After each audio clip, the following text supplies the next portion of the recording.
ናችሁ? ጤናችሁ እየተጠበቀ ነው ወይ? ጤና ነክ ጉዳዮችን የምናነሳበት ስለ ጤናው ሰዓታችን ላይ ነው የምንገኘው። ብዙ ጊዜ በተደጋጋሚ የምንሰማው የሽንት ቧንቧ ኢንፌክሽን ወይም ዩቲአይ እንዴት ይከሰታል፣ መከላከል እንዴት እንችላለን፣ ሕክምና ሂደቱ ምን ይመስላል የሚለውን ላሳያችሁ ግሩም ሆስፒታል ነው ያለሁት። የትም እንዳትሄዱ አብራችሁ ነው። እሺ ዶክተር አመሰግናለሁ ስለ ጊዜ። መጀመሪያ አንተን እንተዋወቅ፣ ማን እንበል? እኔም አክብራችሁ ስለመጣችሁ አመሰግናለሁ። ዶክተር ገብረ ህይወት ለማ እባላለሁ። የውስጥ ደዌ ስፔሻሊስት ሐኪም ነኝ። የብዙዎች በተለይ በሴቶች ላይ ደግሞ በጣም በከፍተኛ ሁኔታ የሚከሰት የሽንት ቧንቧ ኢንፌክሽን አሁን ላይ ነበረ፣ ግን አንዳንድ ቦታዎች እየጨመረ እንደሆነ በተደጋጋሚ እየመጣ እንደሆነ እንሰማለን እና ስለሱ ነው የምናወራው ዛሬ። በጣም ጥሩ፣ አረፍ ብለን እንወያያለን። ደስ ይለኛል። እሺ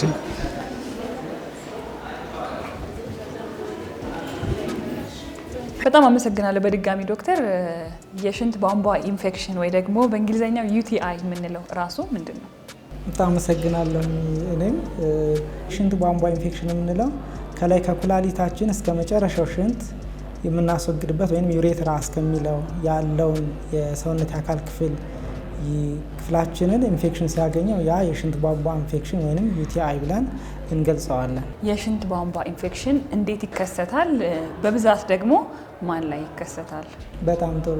መንስኤዎቹን ስናይ ብዙ ሊሆኑ ይችላሉ። ብዙ ጊዜ ግን ባክቴሪያ ውስጥም ኢኮላይ የምንለው ባክቴሪያ ነው። አንዳንድ ጊዜ ደግሞ ፈንገሶችም የሽንት ቧንቧ ኢንፌክሽን ሊያመጡ ይችላሉ።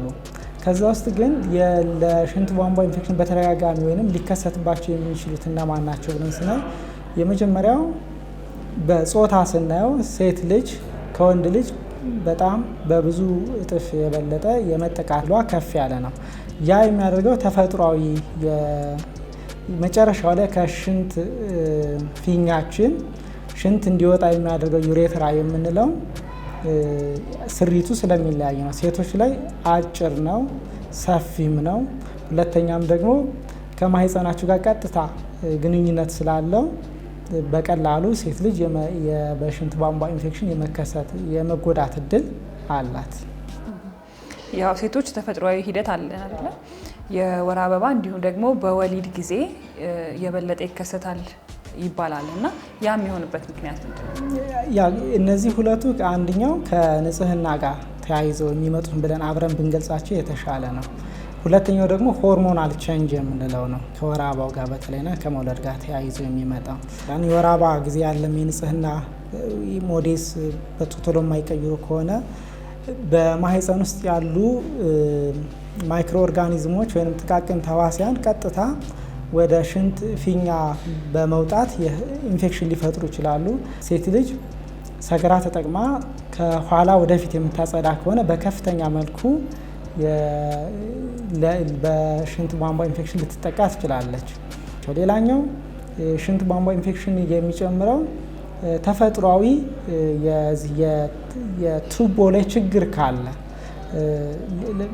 ብዙ ጊዜ ህፃናት ላይ ነው የሚከሰተው። የተፈጥሯዊ የሆነ ከተፈጥሮ ወጣ ያለ የቱቦ አሰራር ሂደት ካለ እሱም ለኢንፌክሽን ሊያጋልጥ ይችላል።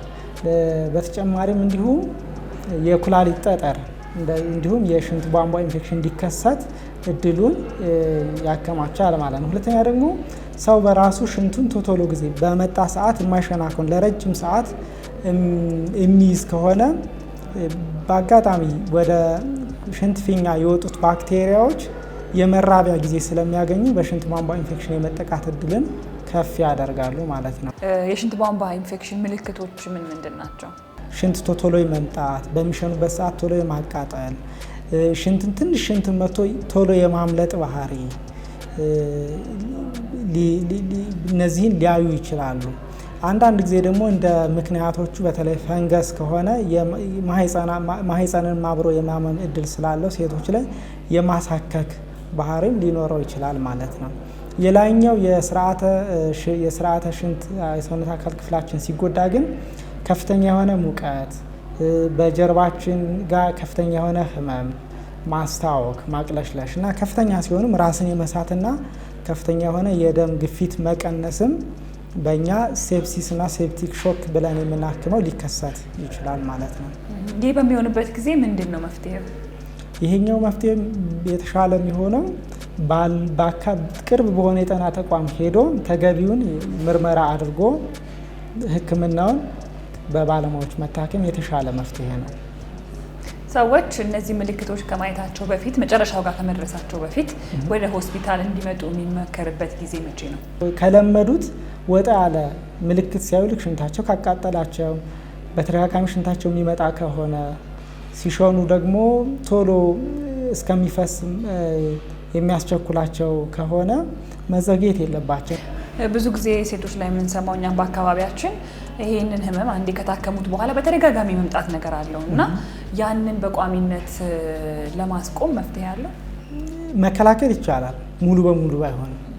የመጀመሪያው የምንጠጣውን ውሃ በርከት አድርጎ መጠጣት ወይም ቶሎ ውሃ መጠጣት በጣም ጠቃሚነት አለ። ሁለተኛው ደግሞ ብዙ እናቶች ላይ የሚያደርጉት ግን የማይመከረው ዶቺንግ የምንለው ወይም ውስጠኛውን የማህፀን ክፍል መታጠብ ነው። ያንን ፈጽሞ መለማመድ የለባቸው። ምክንያቱም ምንድን ነው በሚታጠቡ ሰዓት እነዛን የሚጠቅሙን ባክቴሪያዎች እናስወጣቸውና ለእኛ አዲስ የሆነ እንግዳ የሆነ ባክቴሪያ በቀላሉ እንዲራባ ያግዘዋል። ሌላኛው የወሊድ መቆጣጠሪያ በሚጠቀሙበት ሰዓት የወንዱን ዘር የሚገል ስፐርሚሳይድ የምንለው የወሊድ መቆጣጠሪያ መንገድ አለ። እሱን ሲጠቀሙ የከፍተኛ በተደጋጋሚ የሽንት ቧንቧ ኢንፌክሽን ከመጣባቸው ያንን ነገር አለመጠቀም የተሻለ ነው። ሌሎቹ እኛ ጋር ብዙ ስለሌሉ እንታቸው። እሺ እንግዲህ ብዙ ሀሳቦችን አንስተናል እዚህ ጋር። ስለዚህ በቀጣይ ደግሞ ታካሚ ያለችው ይመስለኛል፣ ወደ እሷን የምንሄደው። በጣም ጥሩ። የሽንት ቧንቧ ኢንፌክሽን ሊታከም የመጣ ታካሚ ምን አይነት ምርመራዎች ይደረግለታል? ከምርመራዎቹ እንግዲህ እንደ በሽተኛ ሊለያዩ ይችላሉ። የሚመረመሩትን ምርመራዎች ግን በሶስት ከፍለን ማየት እንችላለን። የመጀመሪያው በሽታው ለማረጋገጥ እዛ ውስጥም የዩሪን ወይም የሽንት ናሙና ወስደን የምናደርገው ምርመራ ይሆናል። በበሽታው የመጠቃቱ አቅሙን አይተን በተለይ ደግሞ የላይኛው የሰውነት አካል ክፍል ቅድም ያልነው ኩላሊቱን የተጎዳ ከሆነ የደም ምርመራ ልንጨምር እንችላለን። እንደዚሁም የላይኛው አሁን አካል ክፍል ከተጎዳ አልትራሳውንድ ልናነሳ እንችላለን። ከዚህ ግን ሌላ ተጨማሪ ምርመራዎች ሊኖሩ ይችላሉ። ተጓዳኝ በሽታዎችም ካሉ አብረን ምርመራ ልናዝ እንችላለን ማለት ነው። እንግዲህ ይህንን ፕሮግራም የሚከታተሉ በሙሉ ያው ከበሽተኛው ወይ ከታማሚው የተለያየ አይነት ምርመራዎች እንደሚደረጉ ነው ያወቅነው። አሁን የቀረው ወደ ታካሚ መግባትና ከእሷ ጋር ቆይታ ማድረግ። በጣም አንድ ታካሚ የሽንት ቧንቧ ኢንፌክሽን ያላት እየጠበቀች ነው። እኔ አመሰግናለሁ። በጣም መግባት አይቻልም ይመስለኛል። ፕራይቬሲ መጠበቅ አለ። እሺ አመሰግናለሁ ዶክተር። መልካም ቀን ይሁንልህ። እሺ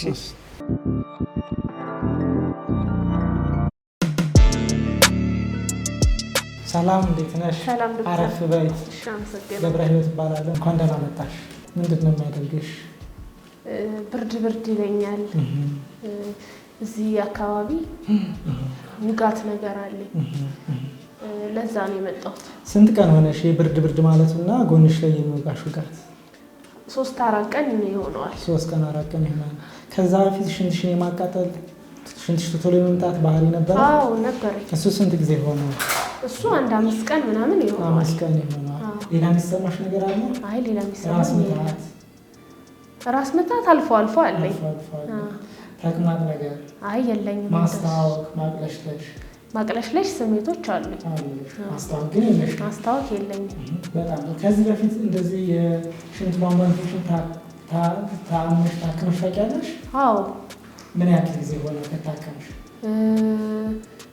በቅርብም እንደዚህ ታክሜያለሁ። 2-3 ወር ይሆነዋል።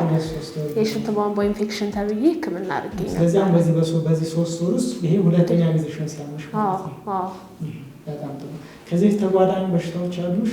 አይ የለኝም። የደም ግፊት? የለም። የስኳር በሽታ? የለም። ቫይረሱ በደምሽ ውስጥ ይኖራል? አይ የለም። ስለዚህ አሁን የምናያቸው ነገሮች የነገርሽ ነገሮች ብዙዎቹ የሚመስሉት የሽንት ቧንቧ ኢንፌክሽን ነው። የላይኛውንም የስርዓተ ሽንት አካል ክፍልሽን ወይም ኩላሊት የምንለው ጋር የታመመ ነው የሚመስለው። አንዳንድ ምርመራዎች አረግልሻለሁ። ከዛ በፊት እስኪ የእንትንሽን ይልሽ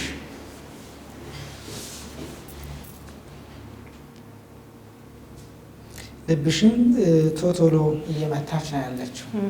እዛች ጋር አንድ ጊዜ አረፍ ትይልኛለሽ። በጣም ጥሩ። አዎ ህመም አለው። እሺ ነይ አረፍ በይ።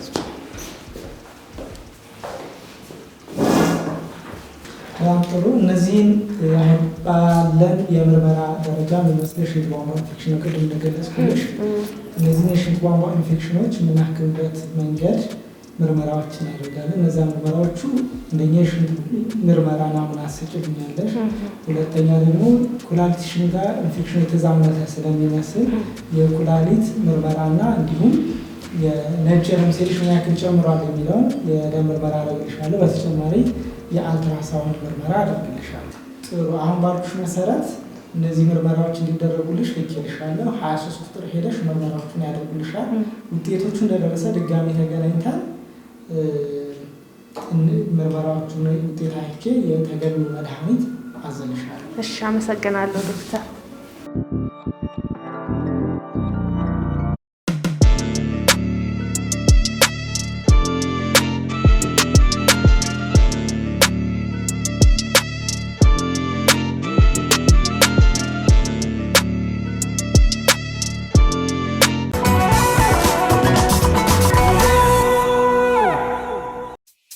ውድ የኢቢኤስ ቴሌቪዥን ተመልካቾች ይህ በስክሪኑ ላይ የምትመለከቱት ትክክለኛው የፌስቡክ አካውንታችን ነው። እንደተለመደው በፕሮግራሞቻችን ላይ ያላችሁን ገንቢ አስተያየት እየጻፋችሁልን ላይክና ሼር ማድረጋችሁን ለማስታወስ እንወዳለን። ኢቢኤስ ቴሌቪዥን የርሶ ቀዳሚ ምርጫ።